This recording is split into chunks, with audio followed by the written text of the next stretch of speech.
Welcome to టీ10. నేను మీ సుందర్. ఇవాళ మనతో పాటు ఉన్నారు ఉపాధ్యాయ ఎమ్మెల్సీ అలుగుబెల్లి నర్సిరెడ్డి గారు. ఆయనతో మాట్లాడదాం. నమస్తే అండి. నమస్తే సుందర్. ఈ రోజు మీరు తెలంగాణ బడులు నిలబడాలి, చదువుల్లో అంతరాలు పోవాలని ఒక, మీడియా ప్రతినిధులతో మీటింగ్ పెట్టారు. అవును, ఈ సందర్భంగా మీడియా ప్రతినిధుల నుంచి మీకు వచ్చిన ఇన్పుట్స్ ఏంటి? మేము ఈ చర్చాగోష్ఠిని ప్రారంభించడానికి ఏదైనా ఒక చర్చాగోష్ఠిలో తప్పనిసరిగా మా అభిప్రాయాలని కొన్నిటిని నోట్ రూపంలో పాల్గొనే వాళ్ళకి అందజేయటం జరుగుతుంది. అదే పద్ధతిలో ఈరోజు కూడా ఒక నోట్ను మీడియా ప్రతినిధులందరికీ కూడా అందించాం. అందులో మేము సూచించింది తెలంగాణ రాష్ట్రంలోని గ్రామీణ ప్రాంతంలో ఉన్న ప్రాథమిక పాఠశాలని రీఆర్గనైజ్. ఎందుకంటే 20 లోపు మంది విద్యార్థులు 40 లోపు మంది విద్యార్థులు ఉన్న స్కూల్లే తెలంగాణ రాష్ట్రంలో దాదాపు 12,000 ఉన్నాయి. తరగతికో గది, తరగతికో టీచర్ అంటే 5 టీచర్లు, హెడ్ మాస్టర్ ఇచ్చే రకంగా వాటిని మార్చడం అనేది అంత తేలిక కాదు. అక్కడ విద్యార్థుల సంఖ్య కూడా అదనంగా లేదు. కాబట్టి వాటిని రీఆర్గనైజ్ చేయండి. 75 నుంచి 100 మధ్యన ఒక ప్రైమరీ స్కూల్ ఉండే రకంగా రీఆర్గనైజ్ చేసి అక్కడ ప్రీ ప్రైమరీ కూడా ఇవ్వాలి. ఎందుకంటే 3 ఏళ్ళు నిండగానే ప్రతి తల్లి తండ్రి ఎల్కేజీలో చేర్చాలని చెప్పి తపన పడుతున్నారు, చేర్పిస్తున్నారు. కానీ ప్రభుత్వ స్కూళ్ళల్లో కేజీ తరగతులు లేవు.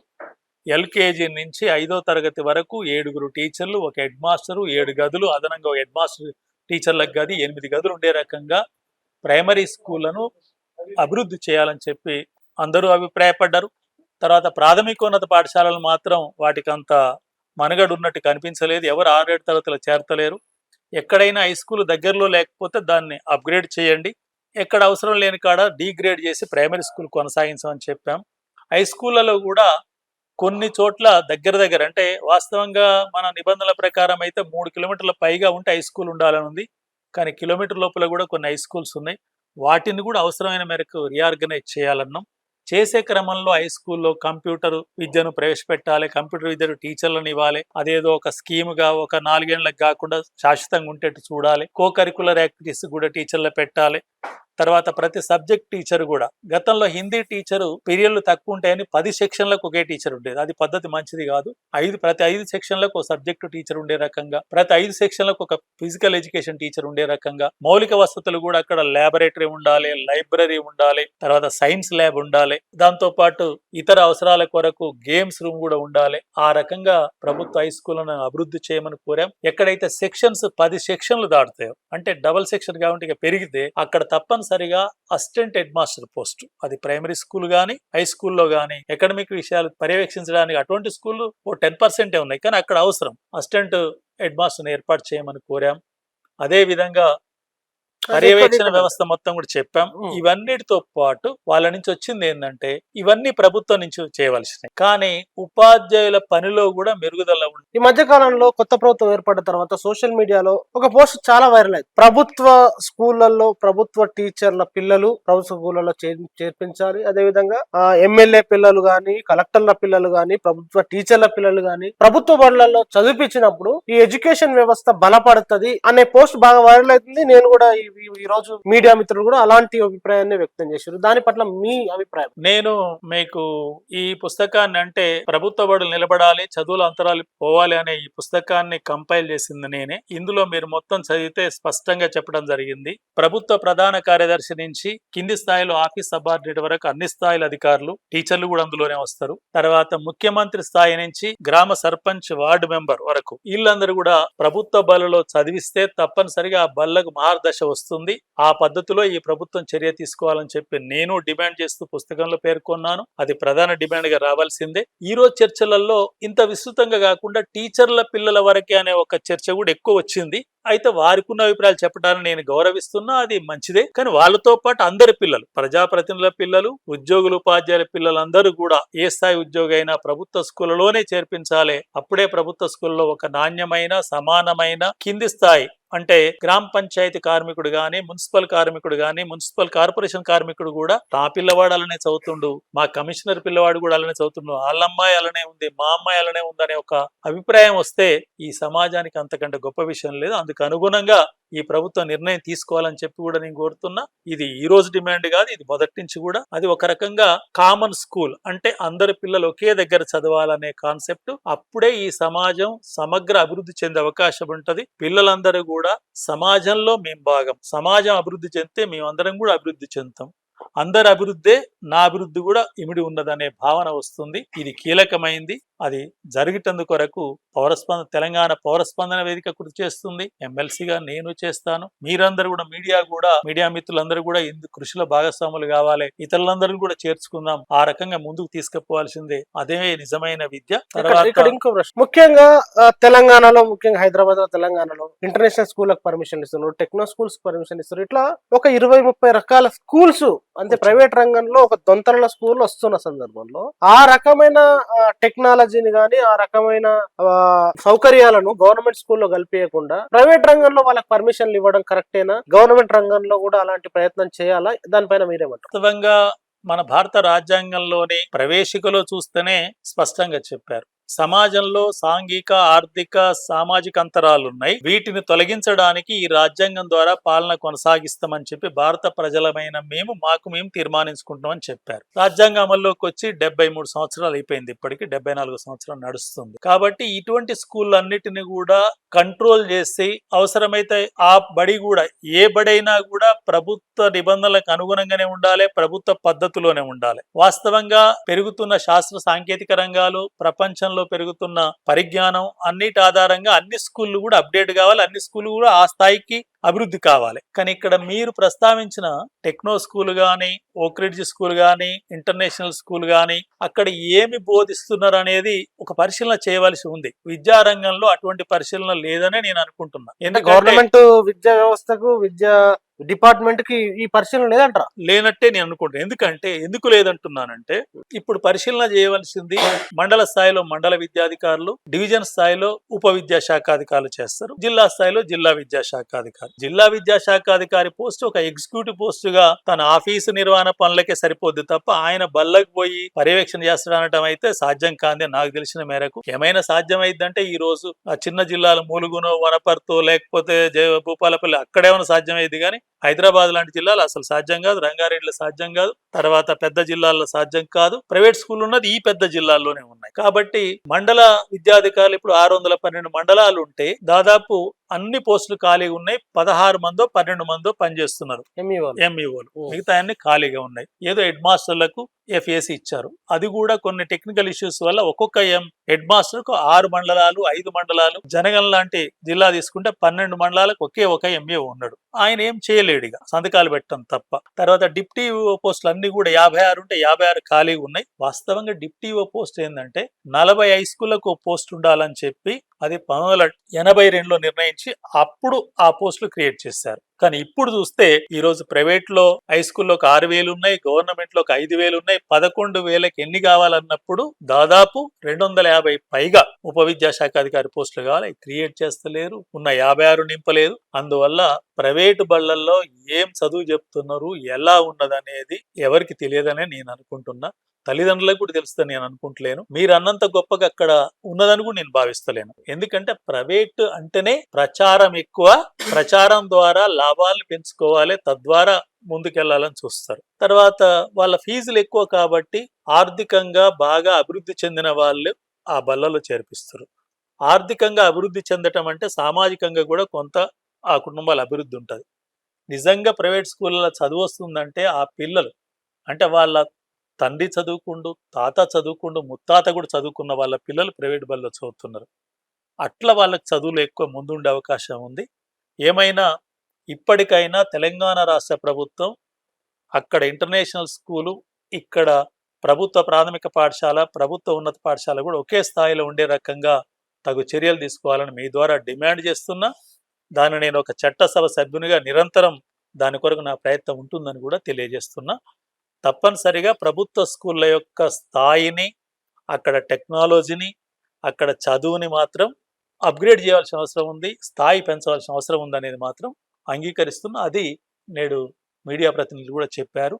దీన్ని కూడా ప్రభుత్వం దృష్టి తీసుకుపోవడమే కాదు, ప్రజల్లో కూడా అవగాహన కల్పించి ప్రజల గొంతుకగా కూడా బయటికి తీసుకుపోతారు. మీరు చెప్పిన దాంట్లోనే ఈ పర్యవేక్షణ, సూపర్విజన్ వ్యవస్థ మొత్తం అందులో కనీసం పోస్టులు నిండనప్పుడు ఎంఈఓలు కానీ డిఈఓలు కానీ పై స్థాయి వరకు ఈ పర్యవేక్షణ సరిగ్గా లేకుండా గవర్నమెంట్ వ్యవస్థను ఏం చేద్దాం అనుకుంటుంది ప్రభుత్వం? అంటే మొత్తం ఈ వ్యవస్థ నిర్వీర్యం చేయడానికి ఇలాంటి ప్రయత్నం జరుగుతుందా? ఎందుకు నింపట్లేదు అంటే మీ ప్రస్తుత ప్రభుత్వం వచ్చి నెల రోజులు కూడా కాలే. జనవరి గత జనవరి 7కు నెల అవుతుంది కాబట్టి ఇప్పుడున్న ప్రభుత్వాన్ని నేనేమి అనలేను, అనను కూడా. కానీ గత ప్రభుత్వం మాత్రం గత 9.5 సంవత్సరాలుగా మీకోటి తెలియాలంటే 2014 సెప్టెంబర్ 24వ తారీఖు నాడు నేను ఆనాడు తెలంగాణ రాష్ట్ర ఐక్య ఉపాధ్యాయ ఫెడరేషన్ రాష్ట్ర అధ్యక్షునిగా ఉన్నాం. మేము తెలంగాణ రాష్ట్రంలో ఎటువంటి విద్య ఉండాలని చెప్పి 24 పేజీలు ఒక డాక్యుమెంట్ రాసి ఆనాటి విద్యాశాఖ మంత్రి జగదీష్ రెడ్డి గారిని కూడా పిలిచి ఆ డాక్యుమెంట్ ఇచ్చి మేము పెద్ద సదస్సు పెట్టాం రవీంద్ర భారతిలో, చాలా మార్పులు చేయమని. కానీ దాని మీద ఎటువంటి చర్య తీసుకోలేదు. ఆ తర్వాత ఏ అంశాన్ని పరిగణలోకి తీసుకోలేదు. మేము ఆ రోజు చెప్పింది ఏంటంటే తెలంగాణలో కొత్త బడులు కాదు, ఉన్న బడులను బాగు చేయండి అన్నాం. కానీ గురుకులాలనే కొత్తగా ఒక 650 తీసుకొచ్చి అంతకుముందు ఉన్న ప్రభుత్వ, మండల పరిషత్తు, జిల్లా పరిషత్తు, గిరిజన సంక్షేమ ఈ మొత్తం బళ్ళు కలుపుకుంటే దాదాపు 28,000 స్కూళ్ళు ఉంటాయి. ఈ 28,000 స్కూళ్ళను నిర్వీర్యం చేశారు తప్ప వాటిని బాగు చేయలేదంటే పర్యవేక్షణ వ్యవస్థ చెప్పాను మీకు. 12 మంది ఎంఈఓలు, 612 మండలాలు, 33 జిల్లాలుంటే 12 మంది డిఓ పోస్టులే ఉన్నాయి. ఉప విద్యాశాఖ అధికారి పోస్టులు 56 ఉంటే కనీసం 6-7 మాత్రమే పనిచేస్తున్నారు. 50 ఖాళీగా ఉన్నాయి. అకాడమిక్గా సలహా ఇవ్వాల్సిన డైట్లలో దాదాపు అన్ని పోస్టులు ఖాళీగా ఉన్నాయి. బీఈడి కళాశాలలు అన్ని పోస్టులు ఖాళీగా ఉన్నాయి. అకాడమిక్ పరంగా రాష్ట్ర స్థాయిలో గైడెన్స్ ఇవ్వాల్సిన ఎస్సీఆర్లో 90% పోస్టులు ఖాళీగా ఉన్నాయి. వీటిని ఏది కూడా చట్టం అంటే కోర్టులలో కేసులు ఉన్నాయని చెప్తున్నారు కానీ అది వాస్తవం కాదు. దానికి ప్రత్యామ్నాయాలు ఉన్నాయి, పరిష్కార మార్గాలు ఉన్నాయి, చెయ్యొచ్చు. మమ్మల్ని పిలవండి, మేము చెప్తాం. అంటే మీరు అలాంటి ప్రయత్నం చెప్పిరా? ప్రత్యామ్నాయాలు చెప్పినా వాళ్ళు పట్టించుకొని వాళ్ళు వినే చెప్పిరా? అసలు మీరు చెప్పటం అంటే మేము రాతపూర్వకంగా లేఖలు ఇచ్చాము, మీరు కూర్చోబెట్టండి, ఏ కేసు ఉంది, దేన్ని ఎట్లా మనం హ్యాండిల్ చేయొచ్చో చెప్తామంటే గత ప్రభుత్వం ఒక్కనాడు కూడా మాతో సమీక్షా సమావేశం నిర్వహించలేదు. మాకేమనిపించిందంటే మీరే చూడండి, గత ప్రభుత్వం పాలక వర్గంగా ఉన్న వాళ్ళు చెప్పింది ఏంటి? మేము వచ్చిన తర్వాత వలస పాలకుల యొక్క పాఠశాలలు కానీ ఆ చదువులు కానీ ఉండవని స్పష్టంగా చెప్పారు. కానీ వచ్చిన తర్వాత వాళ్ళందరికీ ఇంకా రెడ్ కార్పెట్ వేసి వాళ్ళ ఇన్స్టిట్యూషన్ అభివృద్ధి చేసుకుంటేందుకు కొత్త కాలేజీలు, కొత్త బళ్ళు పెడతాందుకు. ఇప్పుడు తెలంగాణ రాష్ట్రం వచ్చినాక మీరు పరిశీలిస్తే చైతన్య స్కూళ్ళు, నారాయణ స్కూళ్ళు, చాలా స్కూళ్ళు కొత్తగా వచ్చినాయి, ఇంటర్నేషనల్ స్కూల్స్ కొత్తగా వచ్చినాయి. అంటే వాళ్ళు చెప్పిన దానికి ఆచరించిన దానికి చాలా తేడా ఉంది. ప్రైవేటు విద్యను ప్రోత్సహించడానికి వాళ్ళు ప్రయత్నం నిరంతరం చేశారు. దానిలో భాగంగానే పర్యవేక్షణ వ్యవస్థను పట్టించుకోలేదు. ఉపాధ్యాయులు పనిచేసిన వాళ్ళను, పనిచేయని వాళ్ళను ఒకే రకంగా చూస్తారు. పనిచేసిన వాళ్ళను అభినందించి పనిచేయని వాళ్ళను దండిస్తేనే ఉపాధ్యాయుల పనితనం పెరుగుతుంది. తర్వాత చివరిగా ఇంకా కాస్త ఉన్నది ఏదైనా బాగుండేవని అది లేకుండా చేయడానికే పాఠశాలలో సర్వీస్ పర్సన్స్ అంటే బెల్లు కొట్టేటోళ్ళు, టాయిలెట్ శుభ్రం చేసేటోళ్ళు ఇటువంటి మనుషులను కూడా తీసేసి గ్రామ పంచాయతీలు చేస్తాయి, మున్సిపాలిటీలు చేస్తాయి, కార్పొరేషన్ చేస్తాయని చెప్పారు. వాళ్ళు చేయలేదు. ఆ రకంగా ప్రభుత్వ పాఠశాలను ఏ మేరకు నిర్వీర్యం చేయగలరో ఆ మేరకు నిర్వీర్యం చేస్తూ వచ్చారు. అంటే మీరు చెప్పిన పాయింట్ లోనే ఈ బాత్రూమ్ సంబంధించిన ఇష్యూలో వాటర్ తాగి వెళ్తే ఎక్కడ బాత్రూమ్కి వెళ్లాల్సి వచ్చిన పరిస్థితి ఉంటుందో అని అమ్మాయిలు వాటర్ తాగకుండా వెళ్తారు అనేది మా మీడియా ద్వారా కూడా బయటకు కథనాలు చెప్పినాం. అలాంటి సందర్భంలో గవర్నమెంట్ స్కూళ్ళల్లో ముఖ్యంగా ఈ బాత్రూమ్ల వ్యవస్థని కనీసం ప్రాథమిక సమస్యల్ని కూడా పట్టించుకునే పరిస్థితిని ఎట్లా చూడాలి? దాన్ని ఎట్లా చూడాలి కాదు, వాళ్ళు పట్టించుకోకున్నా కూడా ప్రజల నుంచి ఎటువంటి వ్యతిరేకత కానీ లేదా ప్రతిస్పందన లేకపోవడం వల్ల దాన్ని సానుకూలంగా తీసుకోవడం జరిగింది. ఎందుకంటే నేను గత 2 సంవత్సరాల నుంచి అనేక సందర్భాల్లో మండల్లో మాట్లాడాను, బయట మాట్లాడాను పెట్టమని చెప్పి. ఇంకా చివరగా తల్లిదండ్రులు మీరందరూ రండి, ఇందిరా పార్క్ దగ్గర బయట ఇద్దాం పెట్టిన దానికంటే కూడా అదేటో వాళ్ళు రాజకీయంగా ఒక రకమైన మేనేజ్ చేసి ఎవరిని కదలకుండా చేసిన పరిస్థితి ఉంది.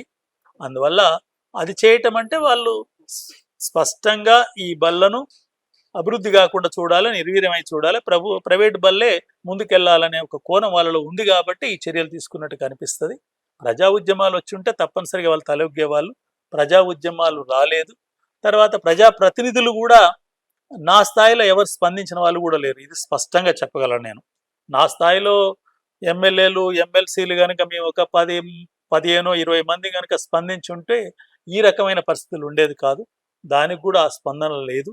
ఇవన్నీ కూడా కలగలిసి ప్రభుత్వ విద్యారంగం దాదాపు నిర్వీర్యమయ్యే స్థితికి వచ్చింది. ఇక చివరగా ఈ ఆఫ్టర్ మీ మీడియా మిత్రులతోటి, మీడియా ప్రతినిధులతోటి ఈ సమావేశం ముగిసిన తర్వాత ముఖ్యంగా అందులో భాగంగా ఎన్ఈపి న్యూ ఎడ్యుకేషన్ పాలసీ సంబంధించిన అంశంలో కూడా ఎలాంటి ప్రభావం ఉంటది బడులలో, సిలబస్లలో? దీనిపైన ఏం చర్చ వచ్చింది? దీనిపైన నూతన విద్యా విధానం 2020 మీద నేను వ్యాసాలు రాశాను, బయటలు ఇచ్చాను. ఈ దేశానికి నూతన విద్యా విధానం పనికి రాదు, దీన్ని వెంటనే రద్దు చేయాలనేది నా డిమాండ్. చాలా విద్యార్థి సంఘాలు, ఉపాధ్యాయ సంఘాలు కూడా కోరుతున్నాయి.